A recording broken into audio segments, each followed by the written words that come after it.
Hello, legend. We've got Tina Tower as the very first expert on the Unstoppable Marketing and Mindset podcast. Yay! Welcome, Tina. Woo! Thank you, gorgeous Em. I'd love for you to share, though, with everyone that's listening in your own words, who is Tina Tower? Oh, who am I? Isn't that the existential question? So who am I? I've been playing this business game for a really long time, nearly celebrating my 20 years since I started my first official bricks and mortar business, which is exciting. I love it. I love all the different iterations. I've built and sold 4 different businesses. I've licensed, I've franchised. I love systems. I love creating things. I love all of that. So now I run Her Empire Builder, which is the world's best online education for female course creators. And it's all of that stuff. Like it's all the pragmatic strategy checklists, all of the like tangible sort of side of things in there, which complements my personality and what I love a lot in there. So that's what I do. That's me. Yes, and that's what I'm a part of, and absolutely love it because you're so organized. I find you've got all the templates and the systems and the strategies. And that's something my love I am language. not so good at.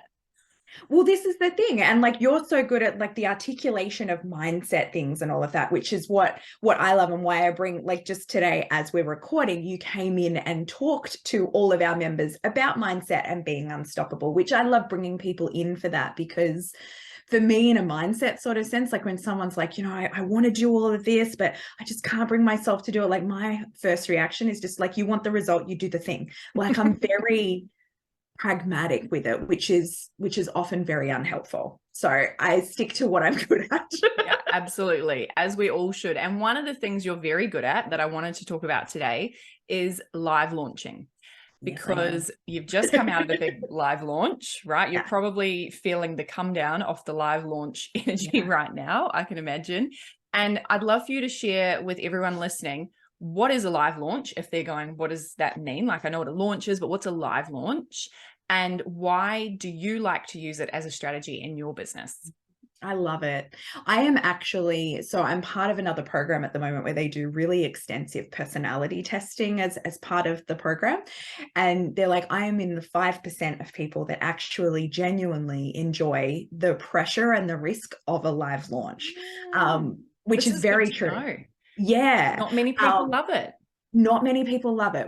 A lot of people do it because it works so well as a strategy, but don't actually get the enjoyment out of it. Whereas I love it. I actually really love the energy of it. I love the intensity of it, all of that sort of thing. So to answer your question, live launching is when you've got a very limited launch window, you're opening doors, you're doing a lot of like activity. It's almost like an open house, like just a fire hydrant of marketing goodness. And then it's over. Party's done, close the doors. You go into just like loving up on your clients and don't have to market with such intensity anymore for that period. So I fell in love with live launching. I did Evergreen first. So Evergreen is just when you just like have it there, build it, and they will hopefully come, which doesn't always work. But it just kind of ticks over. And what I found was that never-ending kind of marketing cycle of Evergreen, while awesome, because it's as passive as you can get, but still not passive because you stop marketing and nobody's coming. But live launching, like I've helped hundreds and hundreds of people with their online courses, and live launching will kick Evergreen's butt every single time because of the concentration and the scarcity and like so many of those different elements that happen in a live launch. And so I did my first one in 2018, so 5 years ago now, and I made $11,000 in the first launch, which to a lot of people is like not very much, but to a lot of people it is a lot as well. I was floored. Right? I was like, so to that point, I had been in business for like 17 years or something ridiculous. And everything that I had done till then, like my previous big business that I sold was tutoring centers. So the model of our tutoring centers was, we'd get a tutoring student, they'd pay $80 an hour. I'd pay the teacher $40 an hour. Then you'd have rent and costs out of it, and you'd have your small amount of profit. You couldn't really make any more than that, except by massive scale because it was so deliverable and dependent upon time and delivering that service. So to me, when I created this course, which was Idea to Launch, which I still have the same course now as my Evergreen, but I did Idea to Launch. I made it all, recorded it all. I put it out there. I ran a live launch and made $11,000 and then closed the doors and was like, and now I do nothing. Like, it's done. What the fuck? Like, this is amazing. And I could have 100 people do it and my actual energy and effort and deliverable is no different. Like, it blew my mind. Then I became obsessed with live launching and I've been hooked ever since. And 2018, now it's 2023 and you're still doing it. And what do the launches look like now? $11,000 back then, what do they look like now? Yeah, so usually we're somewhere between 500 and 700,000 a launch. So they're very different. I've still never done $1 million launch. I don't know if I want to. I know that sounds really silly. But one of the things that I have learned from my previous business is bigger isn't always better.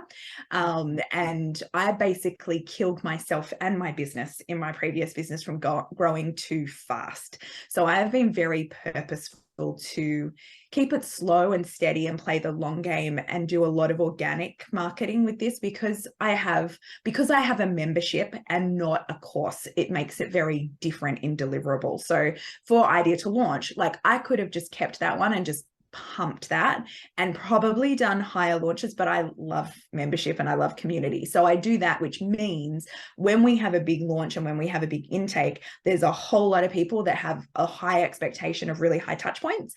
And so if I don't have the right team in place, and that's pretty much what slows us down, is if we don't have that right deliverable, then our reputation gets soiled and then we will sink faster than a lead balloon. So I'm very conscious of that as well. And it's so important to have that awareness because obviously you then need to serve the people that have signed up. And if it is a membership model, you're wanting them to stay as part of your community for a period of time. So that makes absolute sense that bigger is not always better. I am absolutely certain, though, that pretty much everyone listening will be like, I would love a $500,000 launch.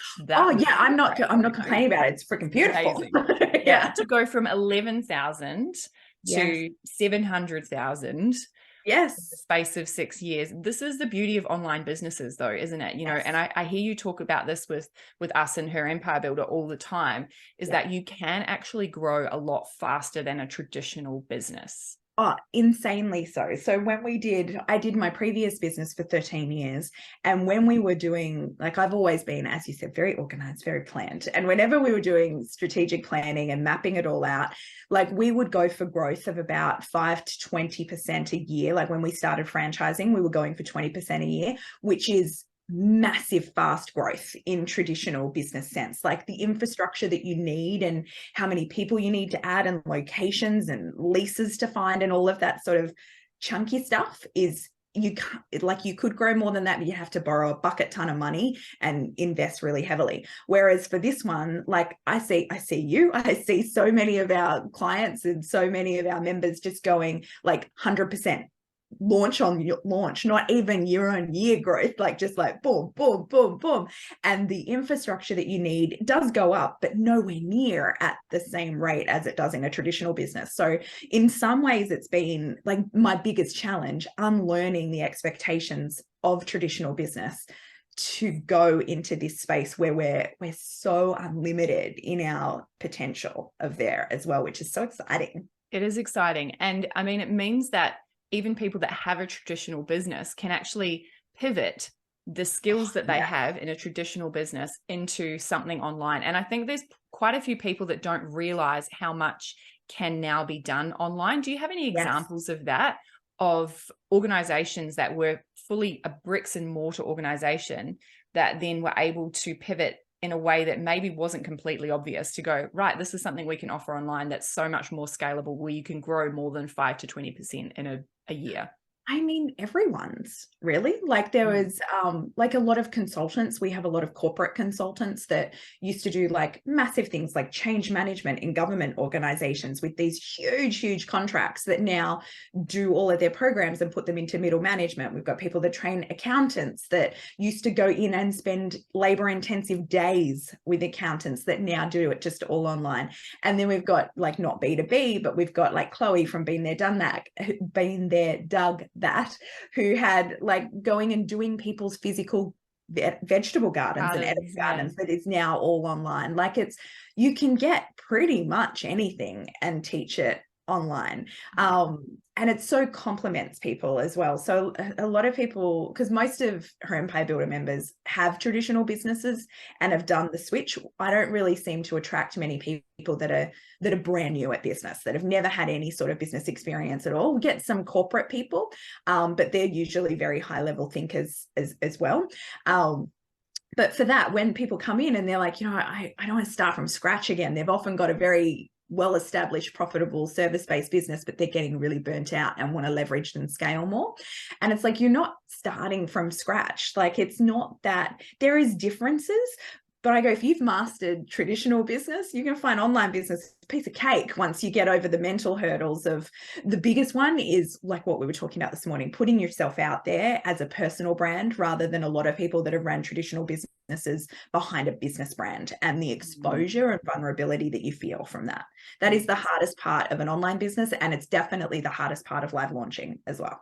I was just about to say that is a fantastic segue into my next topic, which is around the mindset of live launching. Now, anyone who's watched me for a while will see that when I live launch, I go fucking nuts. Like, I mean, I've learned from the best, obviously, but I bring in my own flavor that isn't even, something that you could replicate probably, but there is a lot of mindset behind it. Now, you've said you love it. I know you also work with a lot of people that don't love it, or they have like a love-hate relationship, but know the value of it because of the results. Yes. So how do you overcome any mindset barriers, and how do you suggest people overcome the mindset during launch when, maybe you have that launch lull or leading up and it's all that work? What are the tips and tricks of the trade of live launching? Yes. So the parts I love are the pieces of the puzzle, like the technical strategy behind it and the way it all comes together. I just think, like, when I just closed launch, I don't know, last week or the week, just last week. My gosh, yeah, only last week. And when I set all of this one up, there was a lot of things. So hang on, I'll rewind a little bit. So my launch that I did before this one was the worst launch I have done in 3 years. So with that one, it shook me a bit in going, have I peaked too soon? Like, have I lost my mojo? Was it a COVID bubble? And now this is the way it's going to go. And this is my new normal. Like, I spiraled a little bit mentally in going, like, is this it for me? Was the launch before an anomaly? And now I'm here. And what I looked at when I did it was I had launching so dialed in that I would rinse and repeat. And I didn't want to break anything or touch anything because it was so effective. So right down to using the same emails, the same social media posts, like all of the same stuff. And so it felt a little bit like I phoned it in. I didn't phone it in, but it felt like I was too autopilot and had let go of my favorite thing in business, which is experimenting. And also because I'm teaching people online courses and launching, every time I do something new that's not part of our system, everyone else then goes, well, shit, should I be doing that too? Like, am I deviating from the system? Like, she's doing something different to what she's teaching us. And so I've been really reluctant to experiment too much because I don't want to throw off everybody else as well. Anyway, so it resulted in a pretty shitty result, which is understandable. So with this launch, I was like, you know what? I'm going back to the groove. Like, what would it look like if it was super fun? What would it look like if it was filled with joy? What would it look like if I wanted to be the leader in the industry, and instead of doing things that like have worked, go, well, what could I experiment with? What could we try that hasn't been tried before? And what sort of combination could I put together? Anyway, so I had a hell of a lot of fun with that, which is the part that I really like. And when we were going into it, I'm looking at like my whiteboard and all of my different things, like beautiful mind psycho shit all drawn up there. And I just can like, just it is picture a it. work of art. Like there's so many moving parts to a sophisticated launch. Like there's different levels of launch you can do. And I would not recommend anybody at the beginning do a launch like the one that I just did. Follow limited launch formula, which is what I have. And that is great until you get to like that 100,000 and 200,000. But then you've got to experiment a little. You've got to find, like you said, your own flavor. Anyway, I went into this launch and I enjoyed it so much. And I did so many different experiments. And that's what I love. The part I don't love about live launching is how much I have to perform. That is the part that, because I'm an introvert at heart and human design projector, and I kind of tick every single box in that. But why I love it so much is I love what I get to do for my day job. So I love creating systems. I love creating templates. I love creating all of the different strategy that goes behind it and giving that to people that often find that really hard, the part that I find easy. And I know that the only way I get to do my day job and do it really well with really awesome people is if I show up and do that performance. Otherwise, no one knows that I exist. But that is definitely the hard part. And always at the end, I'm like so peopled out. But that's the part that a lot of people struggle with. And it's just, you just got to do what you got to do. And when you're so peopled out, what do you do after launch to allow yourself the space to get ready for people again? Because you can't avoid people in the work that you do. Like you might not have to perform anymore like you do in launch, but you've then got to show up for your members. So how do you And cope for with some that? reason, like I always feel like the back end is so much, like I never feel exhausted from that like I do on a front end. There's a different, and maybe that's like my own mentality, but there's a different frame of mind to, people in my clients, they all want to be there. They're all looking for the results. I can kind of just calm my farm a bit there. Whereas in the public side, it's like you never know who's the looky-loos that are there and what sort of questions they're going to ask and all of that sort of thing. So I look like I'm on social media a lot. But I'm very clever and strategic with the way I do that. So I batch a whole lot of stuff. So since launch is over, like things will continue going out every day, but it's all stuff that we've created like a couple months ago. So I'm not physically on there. We have a couple weeks podcast break as well. I won't do any videos, like I let that part recover, but I also am very good at switching off. So we've just had the Easter long weekend.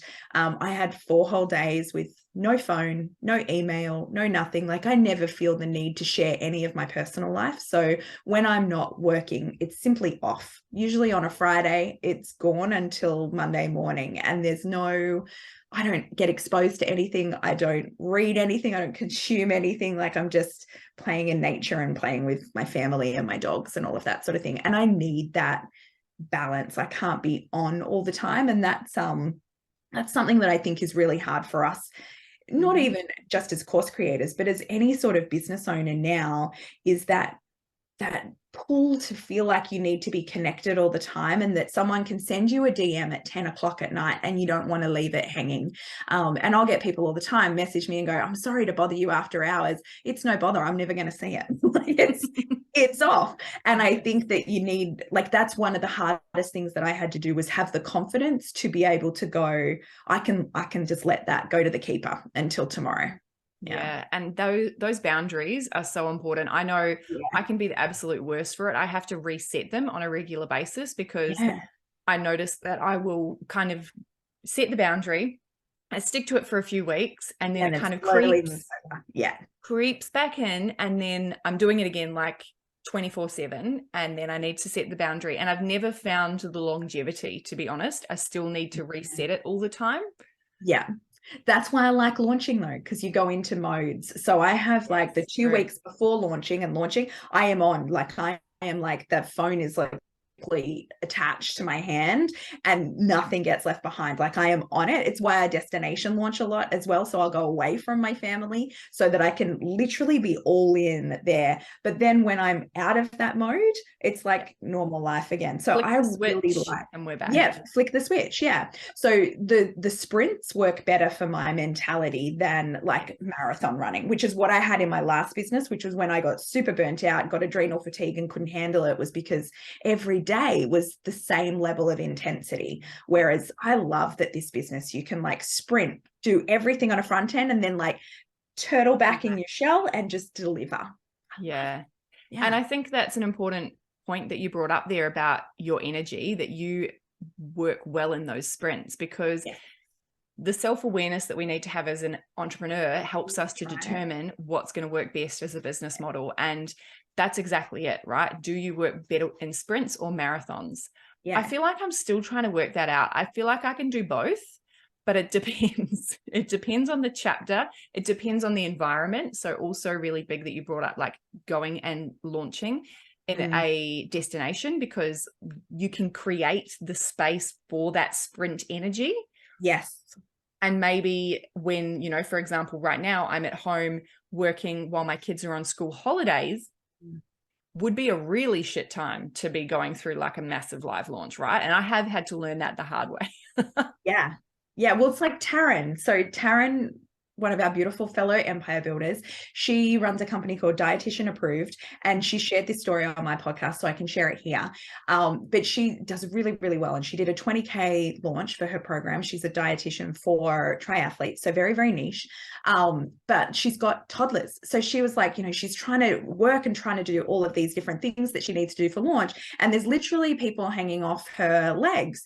And she was like, I just feel this horrible guilt about like I'm neglecting them, but also I could be doing so much with work. And so I suggested booking an Airbnb for a week. It's only a week. You go there, you give everything to that, you make all of the money that you need for the next like 3 to 6 months, and then you're done and you can go back to your family. And she did that. And on the next launch, she made 60K. Like it was just because she gave herself that space to go, all right, I'm here for this and this only. Let's go.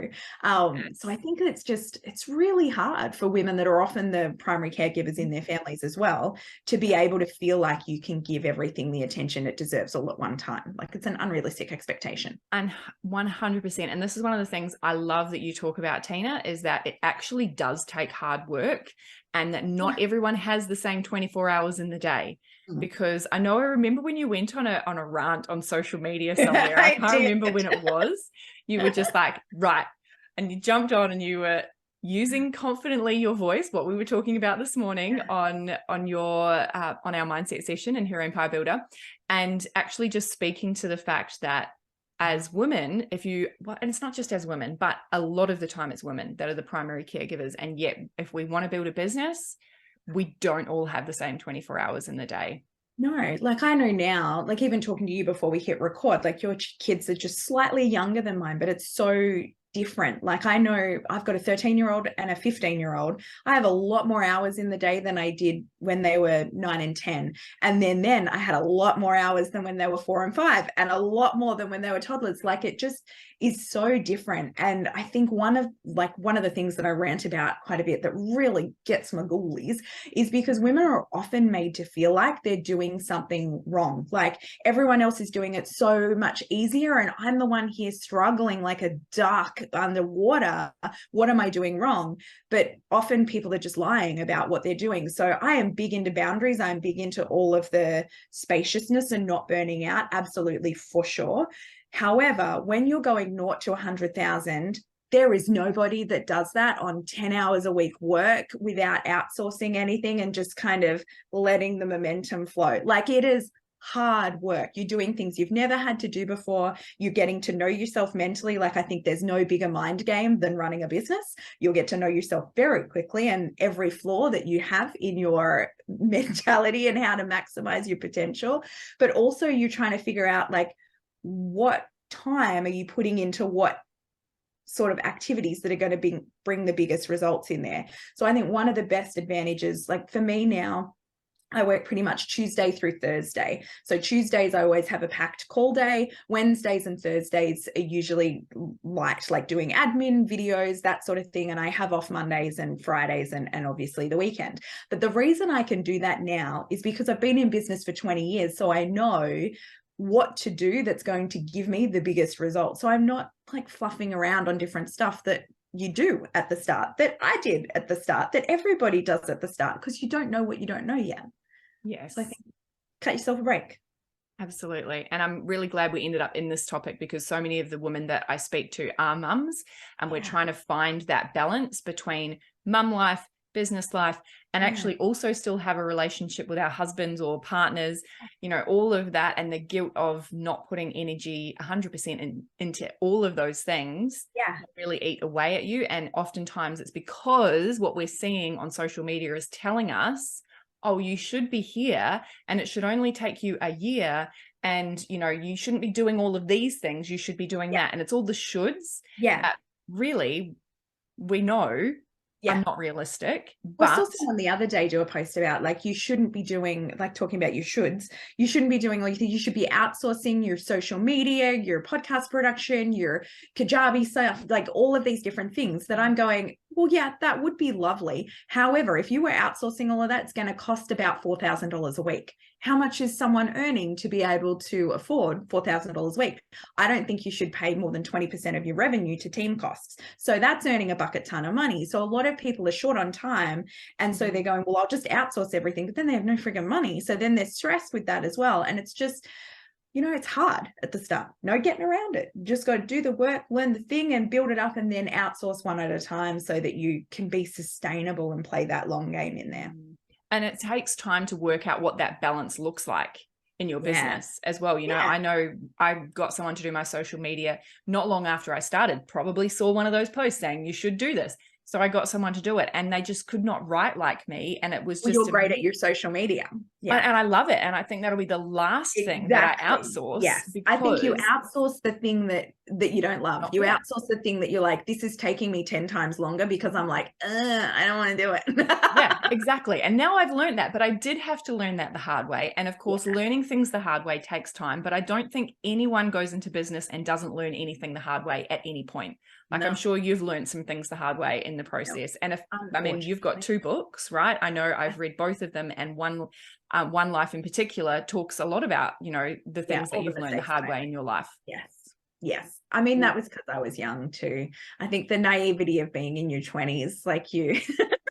But that's how we've got to learn. Like you wouldn't be doing what you're doing if you didn't do those things. Oh, definitely. Right? Yeah. But I think still staying on the mum track as well. Like even yesterday, like making your family part of the team that you're doing as well, instead of having this divide between like, I've got to work and then balance that with family. I had my business 4 years before I had kids. So they've never known me as not having a business. And so it's always been very intertwined. I don't have like work life separation necessarily. I mean, I switch everything off on the weekends, but I'm always talking to them about it. I've always got my notebook writing down ideas while we're at the beach. Like it never truly switches off. It's always intertwined in there. And so they're on school holidays at the moment, of which I was like, I want to hang out with them on school holidays. I've got all this stuff to do. I was like, guys, do you want to help me do this? They're like, yeah, for sure. So we just welcomed 72 members into Her Empire Builder on our last launch. And so that's a lot of boxes to pack. We send out beautiful welcome things, and I like hand tie little labels onto stuff and handwrite notes. Like I like to put the juju on it instead of just, I know that sounds ridiculous, but I like to put love and care into the welcome boxes because it's a big deal for me and it's a big deal for people that are joining as well. And so we did like the whole production line all together for like 6 hours yesterday, and they felt so good at the end. And even we've got like a bell that we give to people so that when people have like a celebration, they ring the bell. And my older son was doing the bells and hand tying like the little notes that we put onto them. And he was going, I can't wait to like so many people are going to be ringing these bells in celebration. Like, this is so awesome. How many bells are here and how many people are going to be doing really awesome things. And I was like, he is seeing that. Like I nearly teared up when he said it. So like, this is my 15-year-old son going, this is this many bells represents this many women that are doing business with his mom in order to do like bigger impactful things in the world and do that. And I think that's just a beautiful lesson that I'm so glad I've weaved my kids into my business so that they get that. Yeah, such a brilliant idea, and it's a lesson they're not going to learn in other households because they're not exposed to it like that. And I love that. I love that he saw the symbolism of it as well. Yeah. And can like picture all of these women ringing the bell and just and seeing that success. And awesome that you're raising boys and working with women too, and you know, building them up as successful humans in their eyes too. They've got such a different sense of normal. But I think so often women like load on themselves all the negatives of being a business owning mom without looking at all the positives. Like my 13-year-old has a business called Grom Socks that he makes like cool socks for tweens and teens that are super outdoorsy. And like when I got back, he's like, Mom, I've got to do my BAS, and I've got to do, he's 13 years old. And he's like, I want to buy a new mountain bike, of which I ride a lot, like with the socks at the track and sell the socks and do all of that sort of thing. Could that be a full tax deduction? And he's asking about all these business expenses that I'm going, gosh, he only knows that because I have those conversations around the kids and with the kids and doing that it's so advantageous. And I would love to see us look more at the advantages of the life and the freedom that we get to have and how we get to raise our kids, as opposed to always just feeling this from it. Because it's awesome. Absolutely. It's a reframe. It's looking at it from a completely different perspective. There's pros and cons to every way of living your life. But if you focus on the pros and enhance those and, you know, allow them to be what leads your decisions as a family and a business owner, then you're going to be happy regardless. Yeah. Okay. Well, before we finish up, I would love to just ask if there's anything that you would love to share with anyone that's listening and maybe thinking about going into an online business. I definitely have a variety of people that listen. They're not all online, but if they're thinking about going online, what tips or advice would you give them? So I'd say go to tinatower.com and get the free resources. On the homepage, there's like 6 different free resources there to get started, which is a really great place to start. And do what you're passionate about. Very often I hear people say, well, you know, I'm known for this, or I could like see the commercial value in this. But so often what I find with a lot of people that have come from business backgrounds is they're usually getting a bit burnt out. So when you go into your online, go into something that you're going to want to talk about again and again and again and again and again. Because if you're at that stage where you're looking at doing an online, but you're hating the content, it's not going to go very well. So follow the joy, no matter how different that is, because every time you do, it ends up working out and you'll have a whole lot more fun in the process. And this journey is supposed to be fun. Like there is no end line. There is no finish line. We always think in business that, you know, once I get over this hurdle or once I get this launch, then it's going to be easy and smooth sailing. But it's always like there's just always new problems to deal with. And that is the joy of it in going, it becomes easy when you accept the hard, if that makes sense. Like it's getting to that new level, going essentially business owners doing get financially on scale of problems we're willing to solve with. And so if you can more ease into those and find a group of problems that you will enjoy tackling, then that's when it becomes really fun. I love that. And fun is one of my highest values. I'm not sure if you noticed, Tina. So I love that we're finishing there. Thank you so much for being a guest. Thank you for being my first ever guest on this podcast. Congratulations on the new pod. Woo-woo. Woo!